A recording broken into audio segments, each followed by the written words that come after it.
I'm going to do a very visual presentation because a lot of my experiences in this field of work have been about visual things, and so you'll see lots of pictures today. Mary Magdalene and the Cathar women. A personal view. A friend gave me a book, ostensibly about a guy who runs an art house cinema, showing the films of film noir genius Max Castle. He has a creepily mysterious Simon Dunkel, and they're based in this very strange ex-asylum building that's described in great detail, with this filmmaker group, the Orphans. Films have secret subliminal messages in them that have strange effects on people, make them feel nauseous and disorientated. And we learn in the novel, a long way through, that the messages that are being received are associated with the medieval heresy of the Cathars. Now that name seared into my brain, and within weeks I was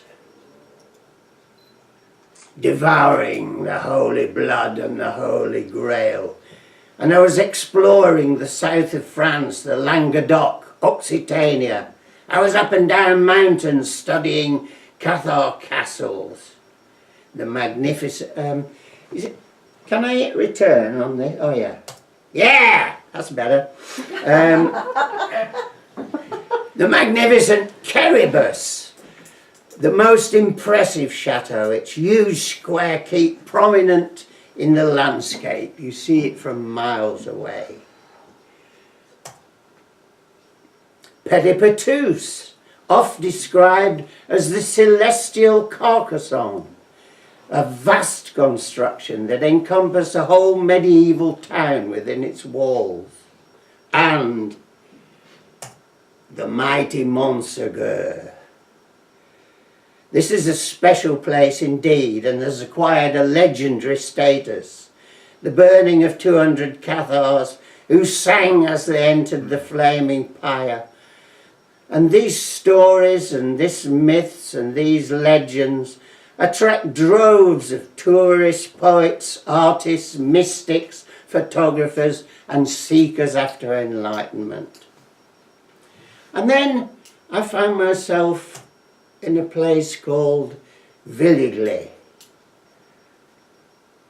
And there was a strange, imposing, slightly sinister building where I'd been guided to as it being a source of Catharism.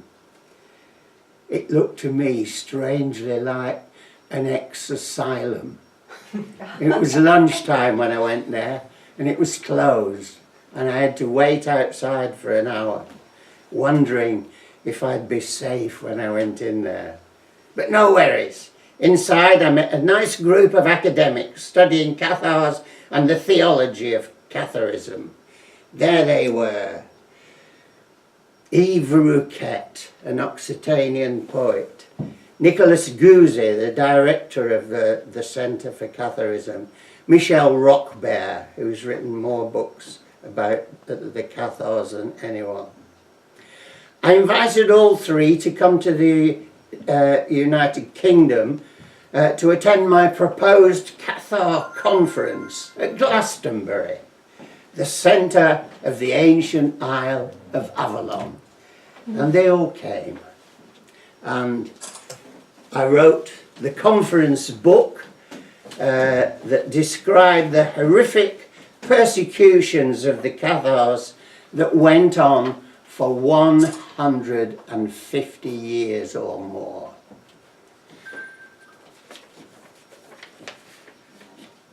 The revised edition stresses the enlightened position of Cathar women.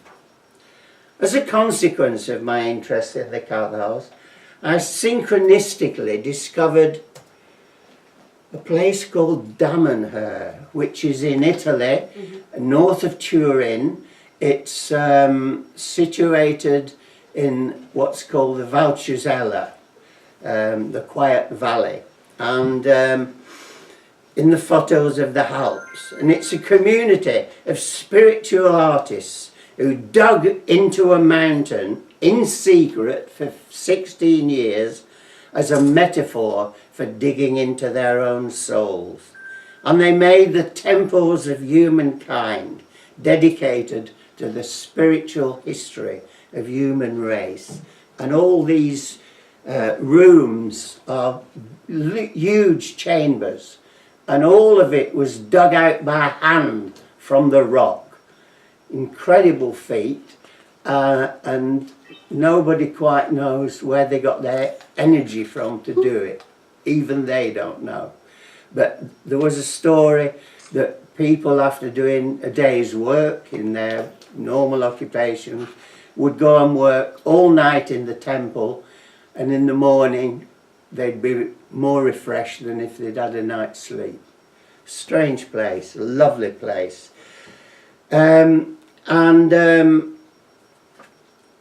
So we went there, and while I'm wearing this t-shirt, one of the things they built in there, in what's called the Hall of Mirrors, was this cupola dome, which is created out of Tiffany glass.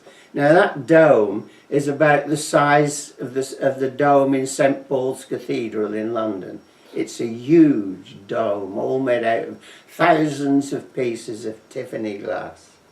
And that exists within the Hall of Mirrors, where it dominates the environment, but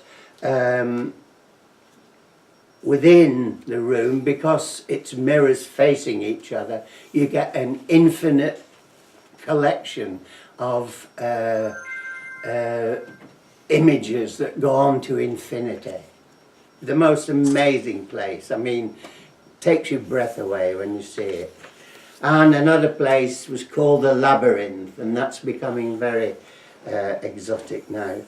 There are many highly decorated passageways in the labyrinth, and images from the spiritual ideas throughout the history of humankind, and it's just amazing. There are frescoes of many aspects of life in Damanhur, including a depiction of the work in the building of the temples. Now, the people there in this picture are actual people. I know some of them, you know, and it's very strange to go and see frescoes of people that you actually know, you know, who are becoming our friends. There we go. And so that's how the temple was dug and built. They say that in those 16 years they took out over 3 million buckets full of debris and rock. And we asked how they got rid of that, and Alberto Audi, who was the founder of Damanhur, said, "Poof." And now they're embarking on the first stage of a new decade of building, and it's a very exciting time in Damanhur at the moment. This is the new Temple of the People that Alberto envisioned. Now, he died in 2014, I think, and he but this was part of his vision and had been forever, but they had to negotiate to buy the necessary land, you know, to extend the temple. And this is one of the most fascinating pieces of artwork I've ever seen. Again, when you see it, it takes your breath away. Here we've got, round the edges, we've got all the nations of the world represented in little family groupings with the artifacts and things that are associated with them. And then we've got the celestial sphere, and then looking down over the ensuing thing are three images, three spiritual entities that form the triad of what Damener has been working on for 4 decades.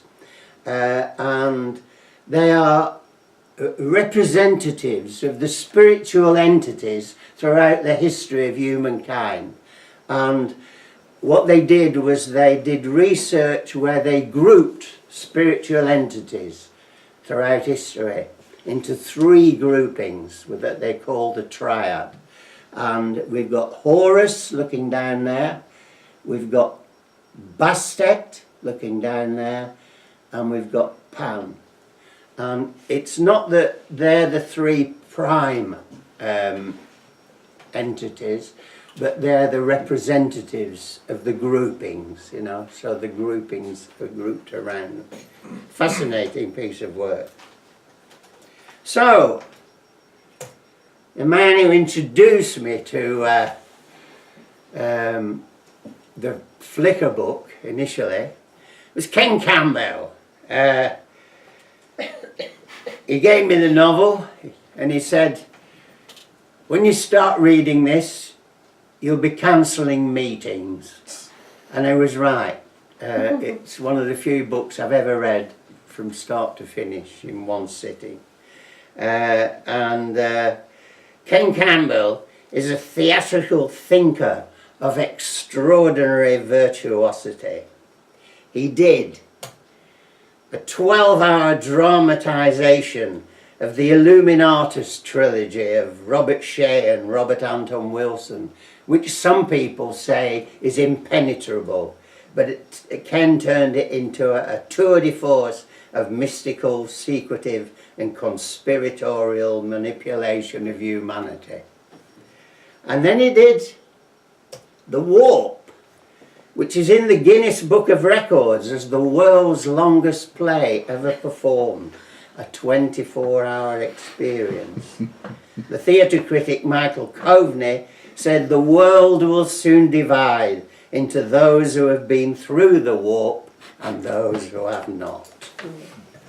And then later on, Ken developed the one-man show, and he was just amazing. He could pick ideas from all over the place and put them together in a way that they sounded really interesting, you know. It's phenomenal. And he got the best set of theatre reviews for these one-man shows that I've ever seen. Yeah, I mean, he did, they were about 2.5 hours long, and he did most of them at the National Theatre in London. And there was, at the time, David Hare had written a trilogy that they call the Hare Trilogy. And Ken went to Richard Hare, who was the director of the National Theatre in those days. And he said, I've got an idea, Richard. He said, we know this Hare Trilogy that you've got. Well, I've written 3 of these one-man shows now. We could do the Bull Trilogy. And that's what he did. He did 7.5 hours of one-man show in one day, and it was just the most incredible experience. One of them was called Jamais Vu, and Jamais Vu, you know when you go somewhere and you feel that you've been there before? Well, that's déjà vu. Jamais vu is when you go home and wonder where the hell you are. And so, I mean, Ken's been my friend since I was, I think we met in 1967. And I wrote a book after he died. Ken Campbell, Seeker, which was his catchphrase. Good evening, Seekers, he began every show with. And why 5 amazing lives?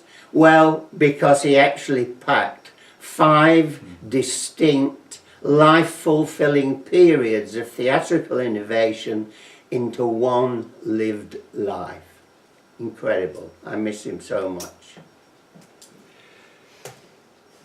When I went to study the Cathars, I stayed in a village called, excuse my French, I don't pronounce it very well, but I call it Cordis.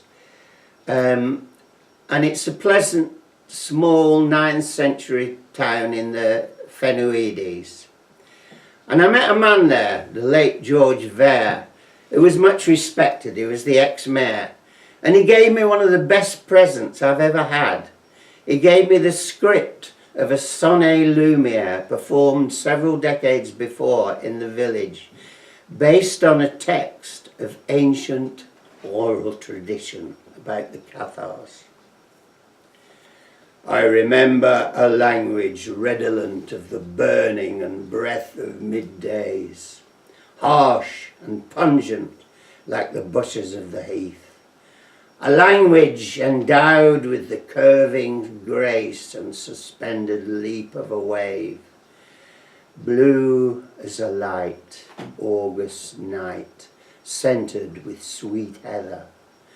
A language with the clarity of mimosa in winter, as lively as the almond tree in January, more coloured, more white than an iris.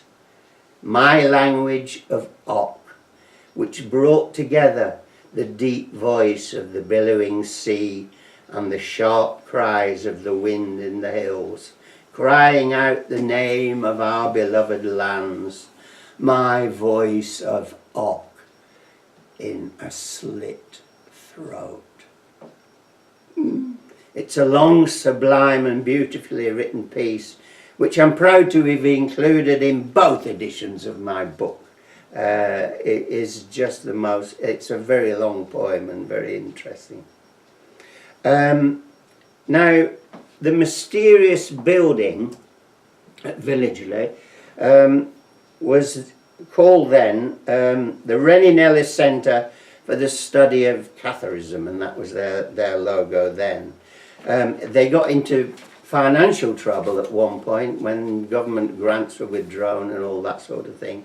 And it's now known as the Association for Cathar Studies, and a lot of it is run on voluntary help and the work that was done originally at the Reninelli Centre. It's based in Carcassonne now. The renowned Cathar scholar Anne Brennan has spoken of the concept of Cathar egalitarianism.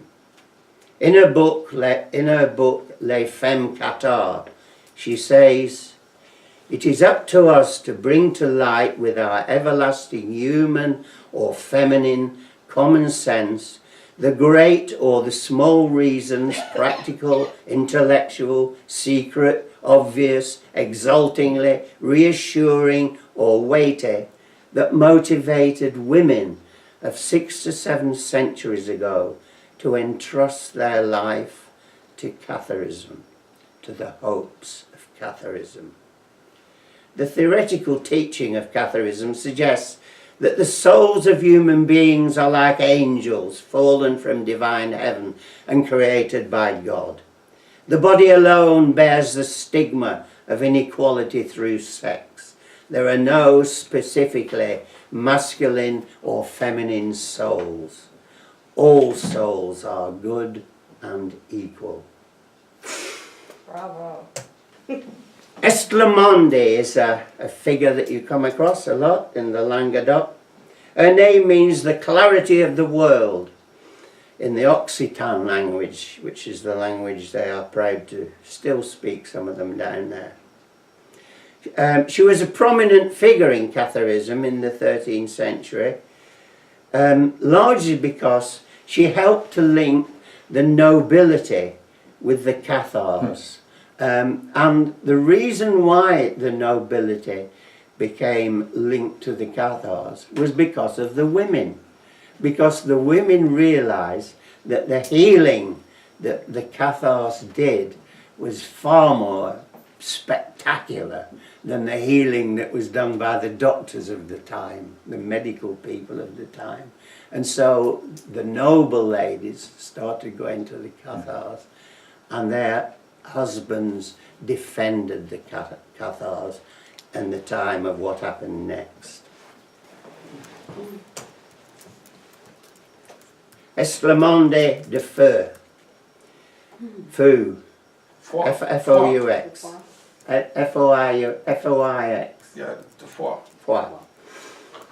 When the crusade was launched against the Cathars in 2009 by the somewhat misnamed Pope Innocent III, which was the first time ever that a crusade had been enacted against Christian people, she became a symbol of resistance. Occitans called her Le Grande Esclamande. Her frequent appearances all over the land brought hope and inspiration. A link between the Cathars then and modern philosophical thinking comes from C.S. Lewis. The Cathars practiced sacred esoteric healing, understanding the energy and knowing that everything happens because of energy. The Egyptians, the ancient Persians, the Essenes all lived with respect to the understanding of energetic laws that held such healing powers, and the Cathars tapped into that tradition. The Cathars believed in the healing power of divinity, and through the practice of love, unity and divine light. They practiced a form of ceremonial healing called the consolamentum, with a technique that used the laying on of hands. Now, there are two strands of Catharism, or two levels of Catharism, if you will. There are what we call the parfait, who were the pure, the absolute dedicated Cathars, who abstained from sex, who were vegetarians, who lived the life that they thought Christ would have lived were he still on earth. And then, now, that's very interesting, because if you don't believe in sex, then after a generation you've all gone. So the way they got round this was, if you weren't a parfait in this life, you were a credent, you were a follower, and you could eat meat and you could have sex and procreate and multiply, but on your deathbed you took consolamentum, and that absolved you of all those sins. And if you did this enough reincarnated times, you would eventually become a parfait and ascend to the greater heights. Just like, no, that's wrong, hang on. As dualists, the Cathar belief was in good and bad, light and dark, flesh and spirit. They tried to answer the question, if God is good and God created the earth, why is there so much evil in the world? They cared for and wanted to heal the world. And just like Blanche in the Warachek film, who represents innocence and purity, whilst all around her deprived men are fighting for her, lusting after her, wishing to take away her purity. So the Cathars were innocents in a world that could not understand their pure intentions and wanted to destroy it.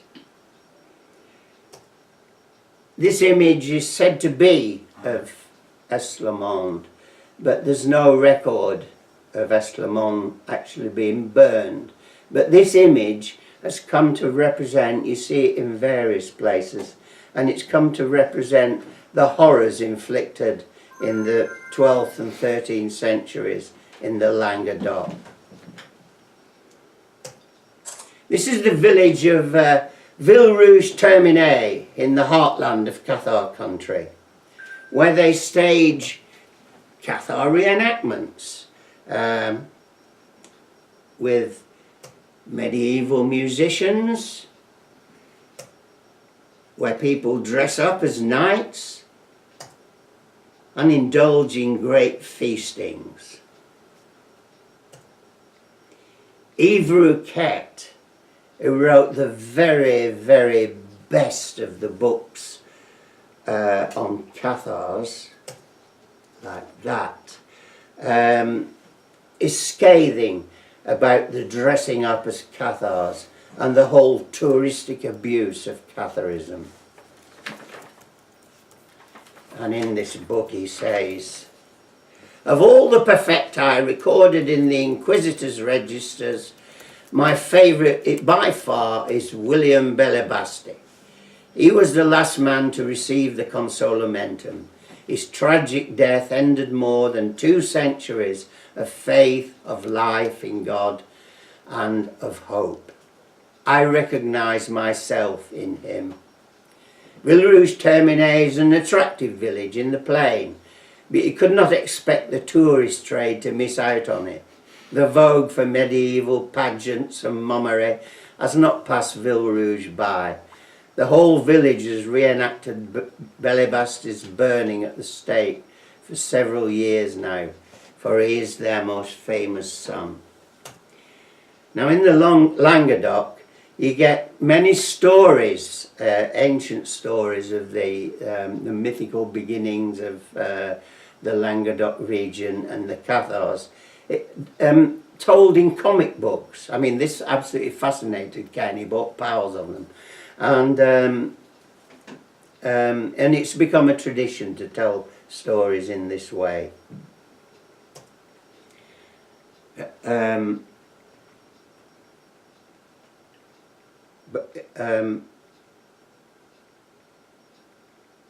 Yves Rouquet said, I have seen the colour photographs in the press. The Catholic warriors have tin helmets, painted wooden soles and drip-dried tunics. The fellow playing Bellebaste looks like one of Rodin's burghers of Calais. They haul him to the stake like Joan of Arc, light the fireworks and then start the smoke machine. Then there's a medieval banquet.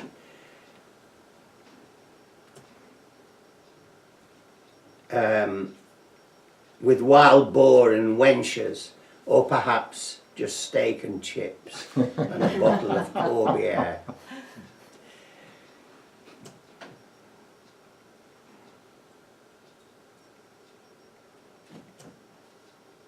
There are plenty of people I trust who say I am wrong to be so indignant. They say that within a few years, Villerouge-Terminé has become one of the places where the martyrdom of the Cathars is presented with seriousness and sincerity.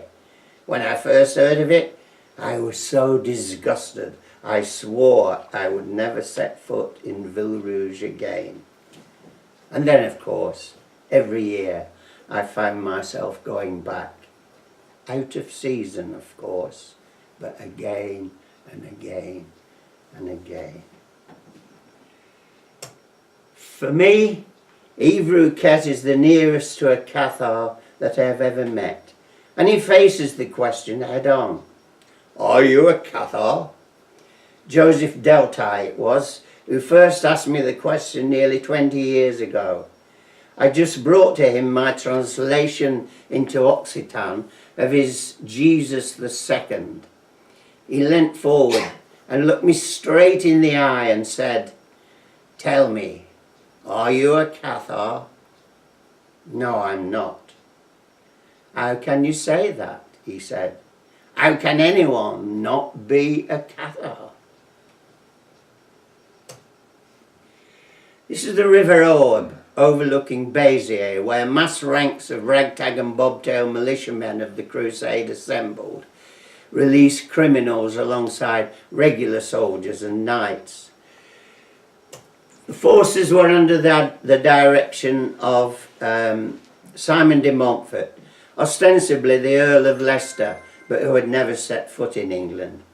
Excuse my French, but he was a savage, vicious, unprincipled bastard. Some of the crusaders asked the papal legate, "How will we recognise the Cathars?" And the reply was stark and merciless. "Kill them all," said the representative of the Pope. God will recognise his own. At Béziers, some 20,000 people were killed that day, massacred. Then the crusade had 45 miles to Carcassonne in 6 days, and there a siege ensued, where they cut off the city's water supply, and Carcassonne surrendered. There was no respite from the killings. After the fall of Carcassonne, other towns surrendered without a fight. Albi, Castelnaudary, Cathar, Fangeux, Limoux, Lambert, Montreal and Minerve all fell. Now at Minerve, the Cathar perfecti, who were forced to choose between renouncing their beliefs and being burned at the stake, come up with only one answer: neither death nor life shall tear us away from the faith that we love.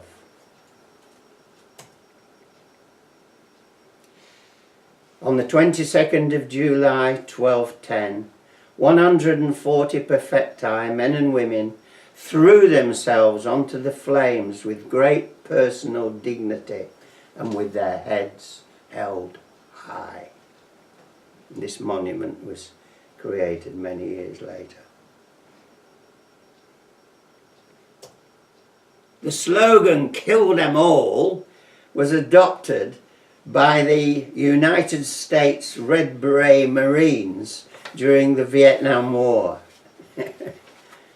So crusades still go on in our present time, as we well know.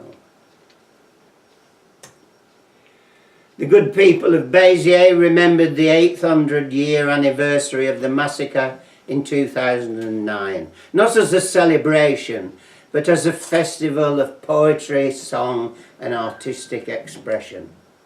Now there's a very unusual museum in Minerve called the Museum of Herupel. It takes the mythical life of Herupel, a Cathar follower, and puts them in glass cases containing scenes from the crusade. They're exquisitely made with miniature figures and authentic settings that tell the stories of the crusade to very powerful effect. A particularly vicious atrocity happened at the small village of Bram, and has come to signify the absolute gross barbarity of the crusade. In the spring of 2010, Simon de Montfort took the quaint village of Bran. He picked 100 people at random, Cathars or not, and one by one they had their eyes gouged out, their noses and ears cut off, their lips cut back to expose their teeth, and they were tied in a long, pathetic convoy of pain and disfigurement.